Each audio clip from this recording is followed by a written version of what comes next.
MH আর্কাইভে আপনাদের স্বাগত। এখন আপনারা শুনবেন আনন্দবাজার পত্রিকার সম্পাদকীয় বিভাগ। আজকের শিরোনামটি হলো বিলম্বের মূল্য। সময়ের দাম কত তাহার একটি হিসাব মিলিয়াছে। ভারতে পরিকাঠামো নির্মাণের 541টি বৃহৎ প্রকল্প যথাসময়ে শেষ হয় নাই। আরও কিছু প্রকল্প রূপায়ণকালেই খরচ বাড়িয়াছে। সব মিলাইয়া অন্তত 4 লক্ষ কোটি টাকা বাড়তি খরচ হইতেছে। তাহার মধ্যে পশ্চিমবঙ্গের ভাগ 18,000 কোটি টাকা। রাজ্যে 27টি প্রকল্প সময়সীমা পার করিয়াও সম্পূর্ণ হইতে পারে নাই। বর্ধিত ব্যয়ের সম্পূর্ণ হিসাব অবশ্য ইহা নহে। নিজেদের উদ্বেগ প্রকাশ করিয়া কেবল 150 কোটি টাকার অধিক মূল্যের প্রকল্পগুলির হিসাবই প্রকাশ করিয়াছে প্রধানমন্ত্রীর দপ্তর। এই উদ্বেগ যুক্তিযুক্ত। ভারতের নানা প্রান্তে পরিকাঠামো অনুন্নত দেশগুলির সমান। তদুপরি সরকারের অর্থভাণ্ডারে বড়ই টানাটানি। অর্ধসম্পূর্ণ সম্পূর্ণ যে সকল নির্মাণ জলে রোদে এবং চৌর্যবৃত্তিতে নষ্ট হইতেছে, তাহার পুনর্নির্মাণের ব্যয় রাজকোষের সংকট বাড়াইবে। তবে নাগরিকের দৃষ্টিতে হিসাব করিলে সরকারি ক্ষতির হিসাবও সামান্য মনে হইতে পারে। রাস্তা, সেতু, পরিবহন, হাসপাতাল প্রভৃতির নির্মাণ অসমাপ্ত অর্ধসমাপ্ত থাকিবার জন্য কত মানুষের জীবন জীবিকায় কত ক্ষতি হইয়াছে, কে তাহা নির্ধারণ করিতে পারে? একটি প্রজন্ম যথাযোগ্য রোজগারের সম্ভাবনা হারাইয়াছে। দেশ মানবোন্নয়নের সূচকে পিছাইয়াছে। আর্থিক বৃদ্ধির গতি মন্দ হইয়াছে। সরকারি প্রকল্পে অসম্পূর্ণতার ক্ষত অগণিত মানুষ প্রতিদিন বহন করিতেছেন।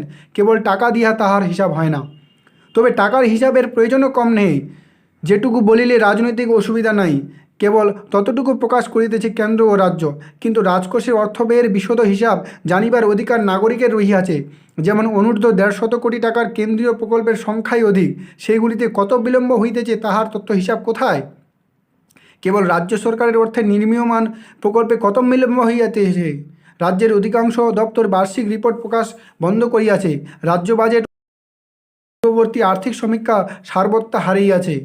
চতুর্থ অর্থ কমিশনের মেয়াদ উত্তীর্ণ হইবার 5 বছর পরেও নতুন কমিশন গঠিত হয় নাই। তাই রাজ্যের আয় ব্যয়ের স্বাধীন বিশ্লেষণও নাই। সিএজি রিপোর্টে খণ্ডচিত্র মেলে শুধু।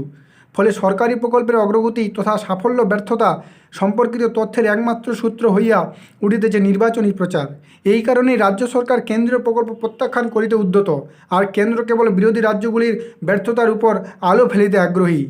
কেন্দ্রীয় রাজ্যে শাসক দল ক্ষমতার দ্বন্দ্বে উন্নয়নকে পণবন্দি করিয়াছে। মেট্রো রেল নির্মাণ বা জাতীয় সড়ক সংস্কারের প্রকল্পে কেন্দ্র ও রাজ্যের সহযোগিতার চাইতে প্রতিদ্বন্দ্বিতাই চোখে পড়ে অধিক। অথচ পরিকাঠামো নির্মাণে গতি আনতে হইলে আইন, বিধি, রীতিনীতিতে সংস্কার প্রয়োজন। কেন্দ্র ও রাজ্যের সুসম্পর্ক ভিন্ন যাহা সম্ভব নহে। জমি অধিগ্রহণ প্রক্রিয়া এবং পরিবেশের ছাড়পত্র প্রাপ্তি, দরপত্র আহ্বান, বরাদ্দানের স্বচ্ছতা ও গতি, এই সকলের জন্য উভয় পক্ষের সংহতি আবশ্যক। তৎসহ নিয়মিত অডিট ও তাহার ফল জনসমক্ষে প্রকাশ করিলে অর্থ বাঁচিবে, গণতন্ত্র। ধন্যবাদ শ্রোতাগণকে। ধন্যবাদ আনন্দবাজার গোষ্ঠীকে।